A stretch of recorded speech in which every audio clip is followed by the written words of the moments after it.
Christmas தின விழாவை முன்னிட்டு நடைபெற்றுக் கொண்டிருக்கிற நாள் உங்களுக்கு எல்லாருக்குமே முதலில் கிறிஸ்மஸ் நல்வாழ்த்துக்களை தெரிவித்துக் கொள்ள கடமைப்பட்டிருக்கிறேன். அதே மாதிரி இங்கே பேசும்போதெல்லாம் பேசினார். இந்த தொகுதியை பொறுத்தவரை கிருஷ்ணகிரி மேற்கு மாவட்டத்தில் காணாத வளர்ச்சி கண்டிருக்கிற ஒரு தொகுதி.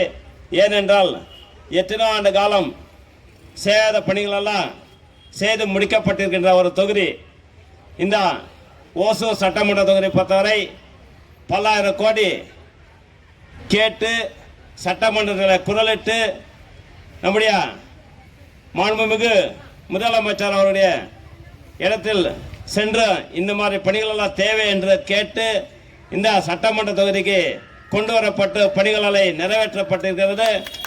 அது மட்டுமின்றி இந்த சட்டமன்ற தொகுதிக்கு நம்ம கூட்டுக்குடிநீர் ஒகேனக்கல் கூட்டுக்குடிநீர் திட்டத்தை கொண்டு வந்த ஆட்சி திராவிட முன்னேற்ற கழக ஆட்சி என்பது நம்ம மறந்துவிடக்கூடாது. ஏனென்றால் இங்கே இவ்வளோ பெரிய மாநகரம் ஆகிறதுக்கு காரணம் திராவிட முன்னேற்ற கழகம். மறைந்த முன்னாள் முதலமைச்சர் டாக்டர் கலைஞர் அவர்கள் கொண்டு வந்த முதல் சிப்காட், இரண்டாம் சிப்காட், மூன்றாம் சிப்காட் என்று பல்வேறு தொழில்பேட்டைகளை கொண்டு வந்து இந்த ஊரை அழகு பார்த்தா ஒரு கழக ஆட்சி திராவிட முன்னேற்ற ஆட்சி என்பது நம்ம மறந்துவிடக்கூடாது. ஏனென்றால் இன்று நடத்தி கொண்டிருக்கிற காலகட்டத்தில் நம்முடைய மாண்புமிகு தமிழக முதலமைச்சர் நம்முடைய படிக்கிறதுக்காகட்டும், அந்த படித்த பிறகு அவளுக்கு வேலை வாய்ப்புகளை உருவாக்க வேண்டும் என்ற நோக்கத்தோடு இன்று ஐடி பார்க்கு, ஏர்போர்ட்டு, அதே மாதிரி 4ஆம் சிப்காட், 5ஆம் சிப்காட், SEZ என்று கொண்டு வந்து பல்வேறு தொழில்பேட்டைகளை கொண்டு வந்து பல லட்சம் மக்களுக்கு வேலை வாய்ப்புகளை தீர்த்தி கொண்டு வந்த ஆட்சி திராவிட முன்னேற்ற கழகம் என்பது நாங்கள் மறந்துவிடக்கூடாது. ஏனென்றால் SEZ என்று ஒரு அமைப்பு கொண்டு வரவில்லை என்றால் கண்டிப்பாக இன்றைக்கு டாடா எலக்ட்ரானிக்ஸ் இண்டஸ்ட்ரியை வந்திருக்காது. இது மக்களுக்கு தெரியுமா? அது மக்களுக்கு தெரியாது. ஏதோ நம்ம கொண்டு வந்தோம், ஏதோ கம்பெனி வந்து விட்டாது, நம்ம எல்லாம் பணி சேர்ந்து விட்டோம் என்பது நினைச்சு கொண்டிருக்காரு. இதுக்கெல்லாம் காரணம் திராவிட முன்னேற்ற கழகம் என்பதை நீங்க தெரிந்து கொள்ள வேண்டும். இந்தியாவிலே உலகத்திலேயே செய்யாத பணிகளெல்லாம் செய்து கொண்டிருக்கிற ஆட்சி திராவிட முன்னேற்ற கழகம். இன்னைக்கு மகளிர் உரிமை தொகை ஆகட்டும், பேருந்துல இலவசமாக போகட்டும் ஆகட்டும், அதே மாதிரி 1 to 5 வரை படிக்கின்ற அரசு பள்ளிகளில் மாணவ செல்வங்களுக்கு சிற்றுண்டி திட்டமாகட்டும், மேல் படிப்பு படிக்க இயலாத மாணவ செல்வங்களுக்கு மாதந்தோறும் 1000 ரூபாய் ஆகட்டும், அதே மாதிரி நம்முடைய 4 முதல் திட்டத்தில் கீழ் அனைத்து பணிகளை வேலை வாய்ப்பு திட்டமாகட்டும், அதே மாதிரி நம்முடைய அரசு பள்ளியில் படிக்கின்ற மாணவ செல்வங்களுக்கு மருத்துவ படிப்பில் படிக்க 7% இடஒதுக்கீடு ஆகட்டும், மகளிருக்கு ஓட்டுரிமை தந்த ஆட்சி திராவிட முன்னேற்ற கழகம் என்பது நீங்க மறந்துவிடக்கூடாது.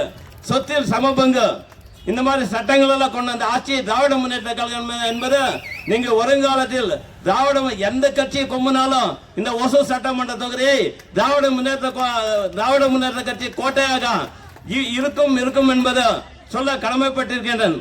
ஏனென்றால் எத்தனை கட்சிகள் வந்திருக்கிறது, எத்தனை கட்சி தலைவர்கள் பேசுகின்றார். ஒசூர் சட்டமன்றத்தை கண்டிப்பாக நான் கைப்பற்றிவிடுவேன், நீ கைப்பற்றிவிடுவேன். கண்டிப்பாக 2026 பொது தேர்தலில் இதே மேடையில் திருப்பூர் திராவிட முன்னேற்ற கழகம் வெற்றி பெற்று பேச இருக்கிறோம் என்பதை நீங்க தெரிந்து கொள்ள வேண்டும். அதே மாதிரி மக்களுக்கு அடிப்படை தேவையான அத்தனை வசதிகளை செய்து கொண்டிருக்கின்ற நம்முடைய சட்டமன்ற உறுப்பினர். அதே மாதிரி 10 ஆண்டு காலம் ஒரு இலவச பட்டா கூட கொடுக்காத ஒரு அதிமுக ஆட்சி இன்னைக்கு போய் மக்கள் மத்தியில் எப்படி ஓட்டு கேட்கிறான்றது நாங்கள் கண்டிப்பாக பார்க்கிறோம். ஏனென்றால் நம்ம 20,000க்கு மேல இலவச பட்டா வழங்கப்பட்டிருக்கிறது. அதே மாதிரி எல்லா சாலைகளும் பார்த்தீங்கன்னா 2 வழி சாலைகளால் 4 வழி சாலைகளாக மாற்றப்பட்டிருக்கிறது. அதே மாதிரி ஒசூர் மாநகரத்தை பொறுத்தவரை 10 ஆண்டு காலத்தில் நம்ம பாதாள சாக்கடை திட்டத்தை கொண்டு வரோம் சொன்னா அதிமுக ஆட்சி என்னப்பா பண்ணிட்டு இருந்தது. இப்போ நம்ம அந்த பாதாள சாக்கடை திட்டத்தை கொண்டு வந்து அமலில் நம்ம பணிகளை செய்து கொண்டிருக்கிறோம். இன்னைக்கு 12 கோடி ரூபாயில மாநகரத்தில் LED லைட்ஸ் எல்லாம் போட்டோம், மின்விளக்கு ஏற்றி கொண்டிருக்கோம். மாநகராட்சி பொறுத்தவரை அனைத்து வார்டுகளும் ஐமாஸ் கொண்டு வந்திருக்கோம். கால்வாய் தண்ணீர் போறது கால்வாய் கட்டிருக்கோம், சிமெண்ட் சாலை அமைத்து கொடுத்திருக்கோம். பல நூறு கோடி ரூபாயில செலவழித்து அத்தனை பணிகளும் செய்து கொண்டிருக்கோம். இன்னும் செய்ய வேண்டிய பணிகள் எல்லாம் கண்டிப்பாக சட்டமன்ற உறுப்பினர் அந்த பணிகளோடு நிறைவேற்றி கொடுக்கிறார் என்று சொல்லி வருகின்ற சட்டமன்ற தேர்தல் 26 பொது தேர்தலில் கண்டிப்பாக ஓசூர் சட்டமன்ற தொகுதியில் திராவிட முன்னேற்ற கழகத்துக்கு எல்லாரும் ஆதரவாக இருக்க வேண்டும் என்று சொல்லி பேச வாய்ப்பு கொடுத்த அனைவருக்கும் நன்றி சொல்லி விடைபெறுகிறேன். நன்றி, வணக்கம்.